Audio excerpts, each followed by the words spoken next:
হাই, কি খবৰ আপোনালোকৰ? আজি মই বগৰী আচাৰ বনাম। কেনেকৈ বনাওঁ চাওঁ আহকচোন। ভাবিলোঁ আপোনালোককো দেখাওঁ। বগৰীখিনি লৈ এনেকৈ ভাঙি লৈছোঁ। বগৰীখিনি ধূলি লাগি থকাৰ কাৰণে মই ধুই লৈছোঁ। ধুই লোৱাৰ পিছত অলপ কোমল হৈছে বগৰীখিনি। এতিয়া এটা কেৰাহীত মই শুকান মৰিচ, পাঁচফোৰণ অকণমান ভাজি লৈছোঁ। ভাজাৰ পিছত মই এনেকৈ মিক্সিত খুন্দি ল'ম।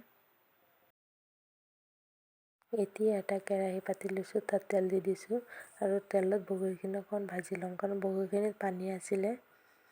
অলপ সময় তেলত ভাজাৰ পিছত মই দি দিছোঁ পাঁচফোৰণ গুড়ি আৰু গুৰখিনি।